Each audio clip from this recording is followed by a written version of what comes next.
এইটা আমাদের ময়নাপুর। ময়নাপুরের কি গ্রাম? কল্লাইয়া। কল্লাইয়া।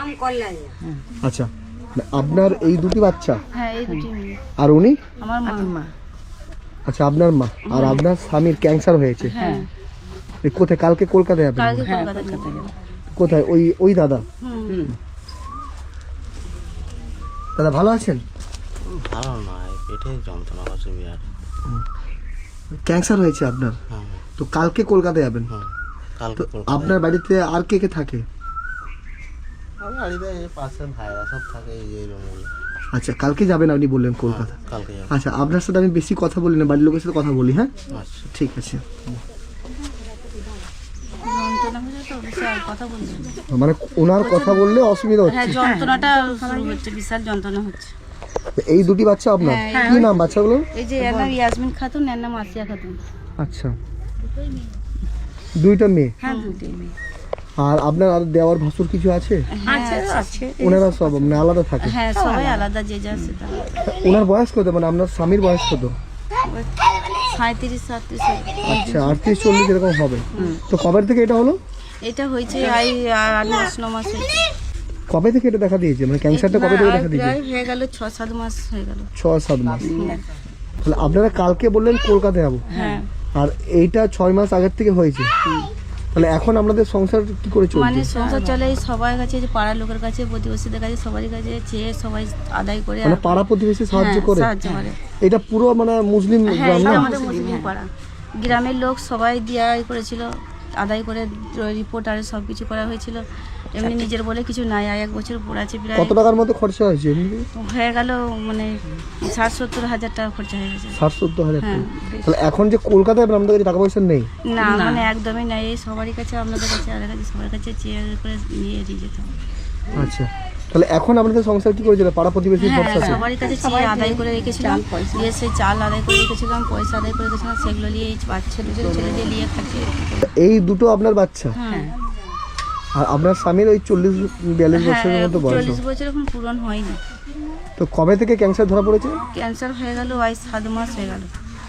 7 মাস? তাহলে এই 7 মাস আপনাদের চলছে কি করে? কি করে বলছে, আগে থেকে সব মানে যেমন ধরা পড়লো, আমার মায়েরা বাপের ঘর থেকে সব দেখি আর করে হয়েছে, দিয়ে তারপরে আবার ঘরে পাড়ায় ছিল, আপনাকে তো ফোন করেছিলাম আমি। আচ্ছা আচ্ছা, তখন কলকাতায় ছিল। ও হ্যাঁ হ্যাঁ হ্যাঁ।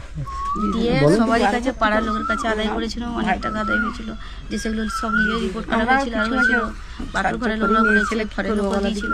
আর গ্রামের লোক হেল্প করে? হ্যাঁ, গ্রামের লোক হেল্প করে। গ্রামের লোক হেল্প হ্যাঁ, করে। করে।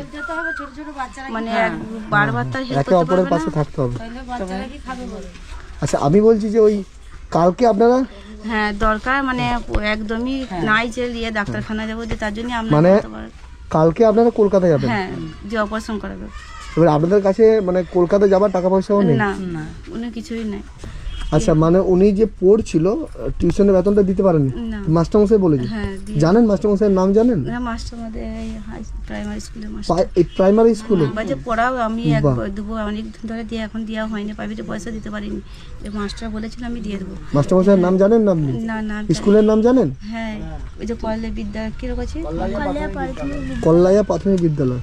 উনি মাস্টারমশাই ভালো মানে? হ্যাঁ, পয়সা দিয়েছিল, উনি চিকিৎসার জন্যও দিয়েছিল। বা চিকিৎসার জন্য টাকা দিয়েছিল? চিকিৎসার জন্য টাকা। তো ও বলেছে যে বাচ্চাটা টিউশন যেন যায়, ও টাকা পয়সা খরচা দেবে? হ্যাঁ। বাহ, তাহলে এই গ্রামটা হচ্ছে আমাদের ময়নাপুরে কল্যায়া গ্রাম বলছেন। আপনারা কালকে বেরোবেন? তাহলে গ্রামের যারা আছে ওনারা সবাই সাহায্য করে কিছু কিছু করে, তারপরে ওনার যে ভাই আছে ভাইরা সাহায্য করে। এরপরে এখানে আমি এসে যা দেখছি মানে সবাইকারই অবস্থা খুব একটা ভালো নয়, মানে যাক সবাই আর কি দিনমজুরের মতো কাজ করে, মাঠে ঘাটে কাজ করে সংসার ছিল। মানে আমি এই গ্রামের লোকের কাছে আর সবার কাছে চেয়ে রেখেছি, ঘরে এই যে ছেলে দিয়ে নিয়ে খাচ্ছি, জয়পুরের ভিডিও থেকে চাল দিয়ে গিয়েছিল, সেগুলো নিয়ে খাচ্ছি। আচ্ছা, জয়পুর ভিডিও আপনাকে সাহায্য করেছিল? হ্যাঁ। মানে এটা জয়পুরের ভিডিও অফিস আন্ডারে পড়ে?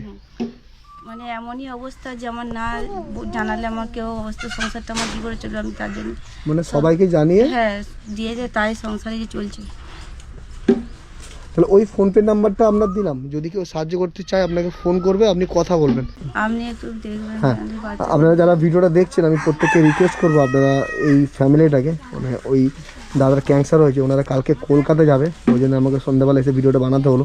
তো আপনারা যারা ভিডিওটা দেখছেন প্রত্যেকে অনুরোধ করবো আপনারা 1 টাকা 2 টাকা যার যেরকম সামর্থ্য, আপনারা 1 টাকা দিলেও আপনি নেবেন তো, যার যেরকম সামর্থ্য আপনারা ওনাকে সাহায্য করতে পারেন। এখানকার প্রাইমারি স্কুলের টিচার যিনি আছেন উনি এই বাচ্চাগুলোকে পড়াশোনার দায়িত্ব নিয়েছে। এখানকার ভিডিও অফিস থেকে বলছেন চাল ডালও মাঝে মধ্যে দেয়, সবাই একটু একটু করে সাহায্য করে। পাড়া প্রতিবেশী যারা আছে ওনারাও আপনাকে হেল্প করে বা ওনার ঘরের লোকে হেল্প করে, সবাই হেল্প করে বলেই আপনারা হয়তো এখন বেঁচে আছেন। আপনাদেরকে বলবো আপনারাও একটু এগিয়ে আসেন ফ্যামিলিটার জন্য। এই যে ফোনপে নাম্বারটা স্ক্রিনের মধ্যে দেওয়া আছে, ওই ফোনপে নাম্বারে আপনারা গুগল পে ফোনপে করতে পারেন। এছাড়াও ওনাদের বাড়িতে এই ফোনপে নাম্বারে ফোন করে সরাসরি ওনাদের বাড়িতেও আসতে পারেন। আর যারা ভিডিওটা দেখছেন যদি সাহায্য করতে না পারেন আমি অনুরোধ করবো ভিডিওটা একটু শেয়ার করবেন।